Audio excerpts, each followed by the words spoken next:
What's up, guys? Chase Oliver here, bringing you my August 18th, 2014 Monday Night Raw review. Let's get started with this.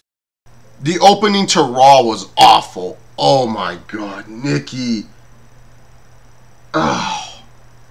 Stephanie comes out, she did fine. Then out comes Nikki, and you knew that this was going to be a bad promo. Right when Nikki Bella's walking down to the ring, she loses her damn heel. So you already knew, oh god, this is not going to end well. The microphones were all fucked up. Nikki Bella did not decide what she wanted to be. Is she sad? Is she angry? Upset? Choose a damn character. Oh my gosh, she was all over the place. She talked way too much. Awkward WWE network plugs, and then out comes Brie Bella in the most dumbest thing possible. We're supposed to hear them talk to each other, but once again the microphone isn't working, and they have to show it to us 4 times tonight. They showed us this segment 4 times tonight because the WWE's like, well, I bet you the fans didn't hear it, so let's keep showing it to them so that way the fans can watch us again and again and again, so they understand what those two motherfuckers are saying to each other. Oh my god. This was just bad. This was just a bad way to kick off Raw. I was saying to myself, like, if this is Bella versus Bella feud, God, help us all, especially when they're on the microphone. Match-wise, I think it would be a fine match, but on the microphone, ugh, this wasn't a good way to kick off Raw.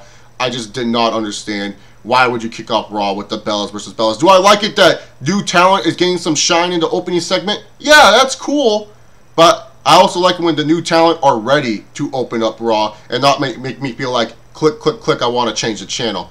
Bad opening segment to kick off Monday Night Raw. It seems like the WWE wants to establish Big Show and Mark Henry as a tag team for the future. Obviously, I'll get into more what Mark Henry did later in the review, but it seems like that's what they were trying to do here. It doesn't seem like they're going to push them all the way to the tag team titles, not just yet, because like I said, I feel like they have another feud in store for Mark Henry, which I'm all fine for, because honestly, I don't care that Big Show and Mark Henry are a tag team. I just don't. They beat the Wyatts here, and now we're going to get Big Show and Eric Rowan on main event. Yeah, I won't be tuning in for that.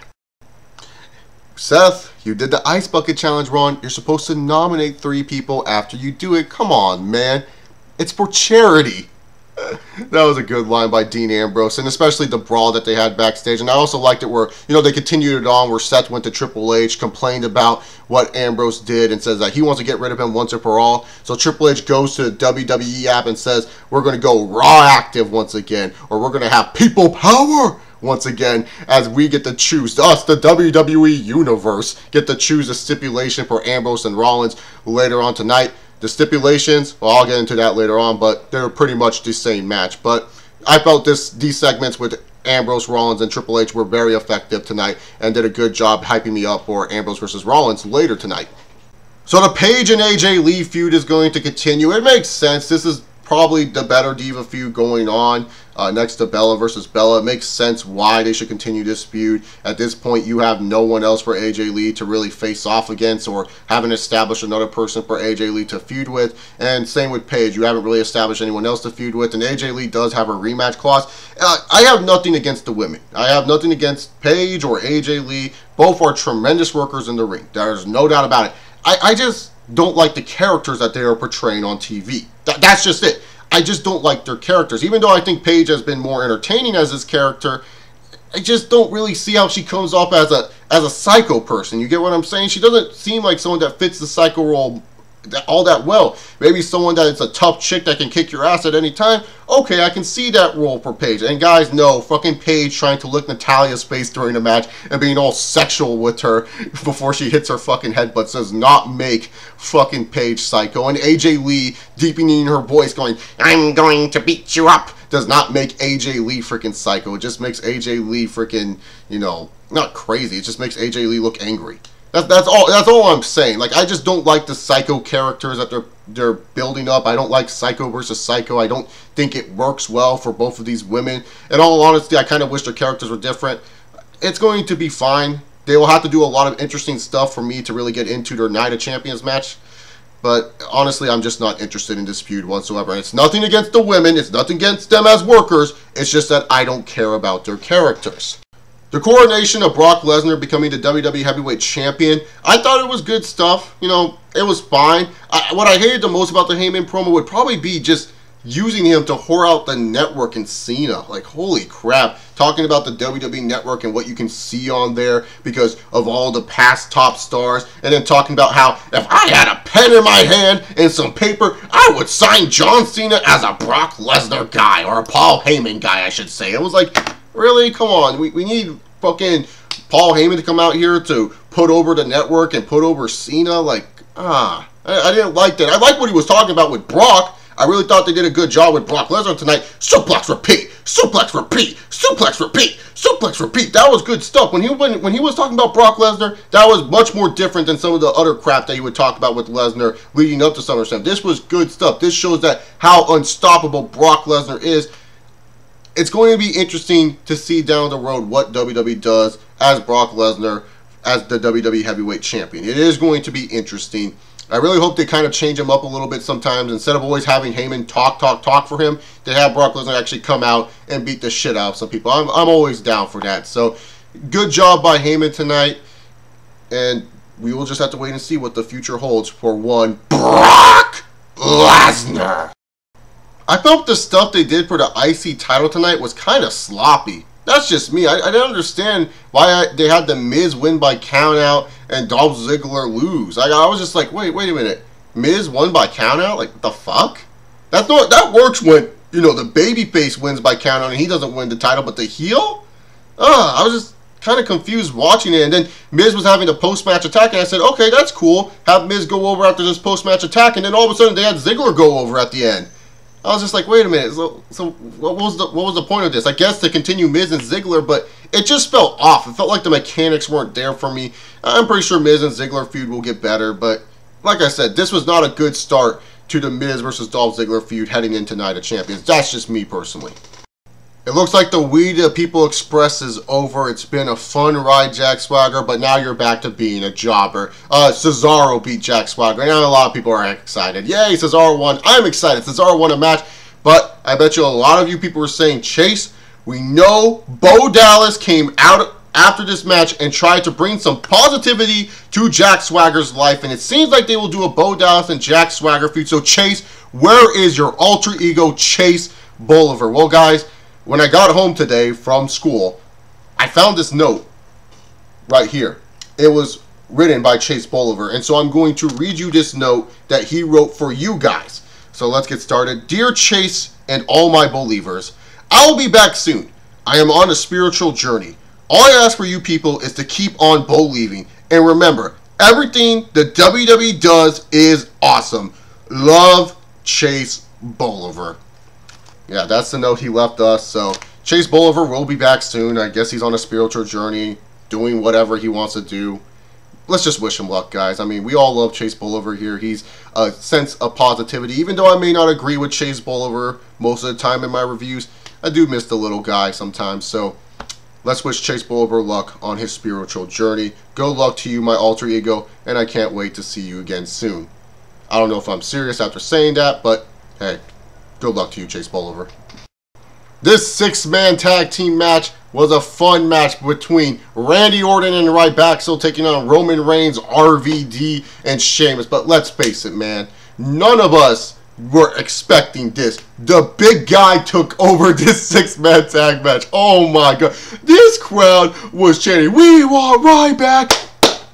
We want Ryback! Ryback rules! Ryback rules! Feed me more! Feed me more!" Oh my god, they were just hyped for Ryback tonight, and it was great to see, man. It was great to see Ryback get the love and appreciation he deserves. I don't care what anyone says. Ryback can't go in the ring. Ryback's not good. But you know what? He was a guy that was going to be a big star for the WWE, and they just took the rug underneath him, and he was one of my damn favorites. He still is one of my favorites. I still love the big guy.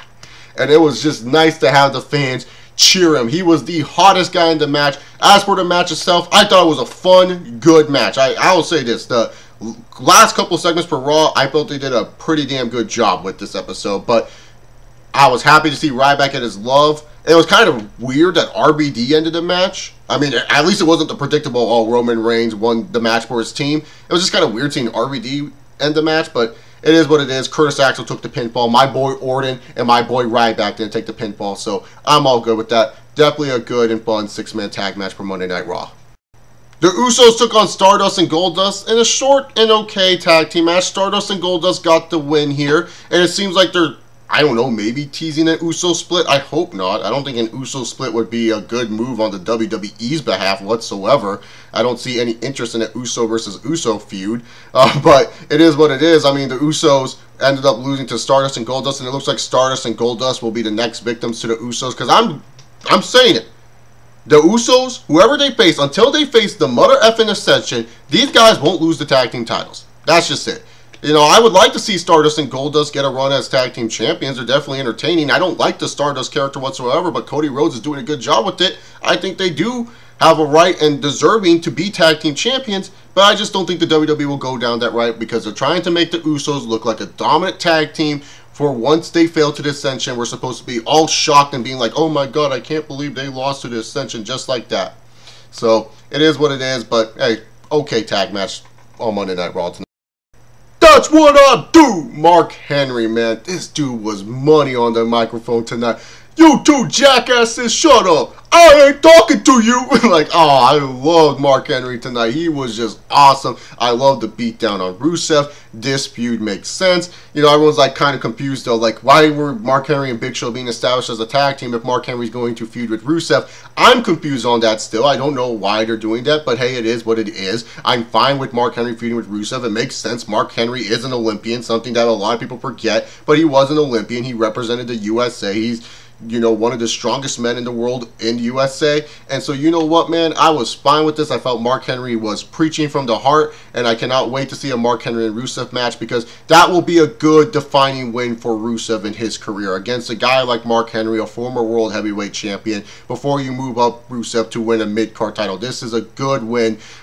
This will be a good win for Rusev down the road. And one thing I will say is, I may not like Rusev that much. I may not like him that much as a talent, but I do like the push that the WWE's giving him. It's a nice, natural progression push. You know, he's facing jobbers, then he faces, you know, a lower mid-carder guy, and now he faces some guy who's up in the upper mid-card scene / mid-card scene in Mark Henry, you know, who's being rebuilt after winning a world title. I'm really liking how they are pushing Rusev. I may not be a fan of him as a talent, but I'm really liking how WWE's using his character overall. So, props to the WWE on this one, and I can't wait for a Mark Henry and Rusev match.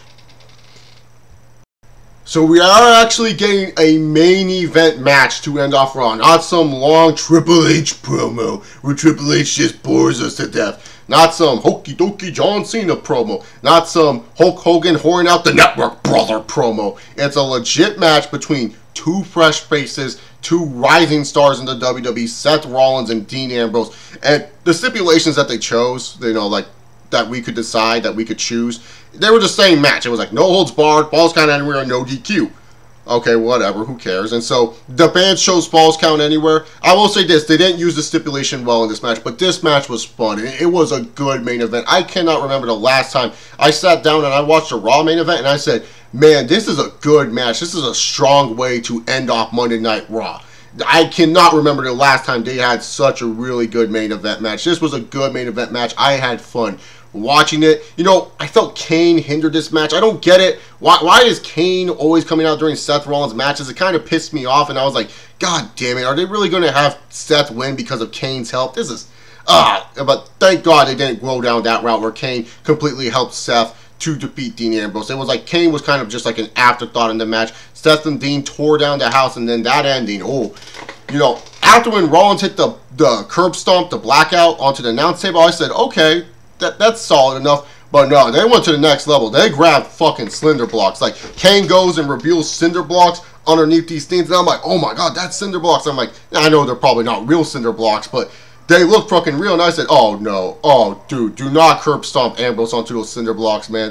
This is not going to go well. Who in creative thought this would be a good idea or something like that? Like, that's what I was saying. You know, I knew they weren't real, but they looked pretty damn real. And so then afterwards, you have it where Rollins, you know, blackouts Dean through the cinder blocks. That was a great way to write off Dean Ambrose, because we all know Ambrose is going to film that Lockdown movie. Good luck to you, Ambrose, in filming the Lockdown movie. But we all know Ambrose is filming the Lockdown movie. But this makes Seth look legit. And you guys know me. I like legit heels. I like heels that can destroy, punish, it doesn't matter. I like when heels look dominant. And boy, they made Seth Rollins look like a dominant fucking heel after what he did by curb stomping Ambrose through those damn cinder blocks. Fake or real, it doesn't matter. It looked fucking dominant by Seth Rollins. Yeah, Kane was out there to hold his head.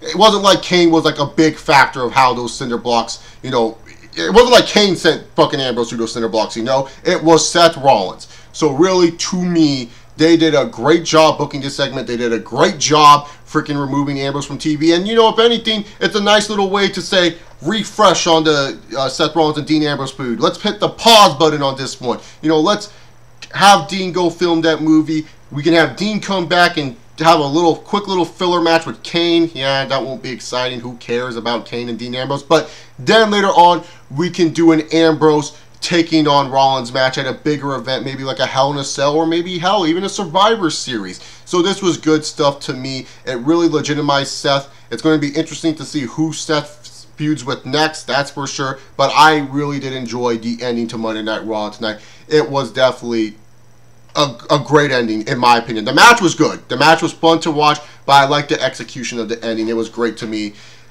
Alrighty then, time for final wrap-up. The first 2 hours of Raw, I will say this, were very lackluster to me. Not really good TV. Kind of just like meh TV. Kind of like SummerSlam replay. And oh, by the way, I hate that Flow Riders song now. Down.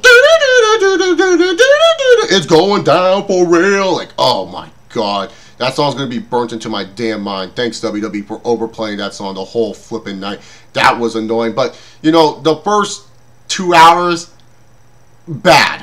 I just didn't like the first 2 hours. The third hour, I liked what they did in the third hour. I thought that was a good third hour for Monday Night Raw. And that's surprising because normally, if they start off bad, they don't finish strong. But they finished strong with this one. So, I would say this was a mediocre episode of Monday Night Raw. Like, you could totally just skip the first 2 hours. Like, I would suggest if you're DVRing this, just fast forward through most of the 2 hours. And it'll look a lot more fun that way. I mean, they're going fast. They look like they're doing funny stuff when they're going fast. So, it'll be much more easier for you fans to watch. But to me personally, it was just like, you know, those first 2 hours, just bad. But that third hour, I thought was a good third hour. And that's why this show to me was just a mediocre show. But what did you guys think about Monday Night Raw this week? Leave your comments down below. Did you like this episode? Did you not like this episode?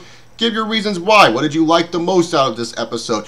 If you guys like me, make sure you guys check out all my other videos. If you guys haven't already, check out the SummerSlam review. That will be in the description box down below. So anyways, guys, I am out of here. Hope you guys enjoy your day. And if you have college tomorrow, sleep in, young folks. Get done with school and start your damn careers like I'm trying to do. Alright, I'll see you all tomorrow for the Q&A. Peace.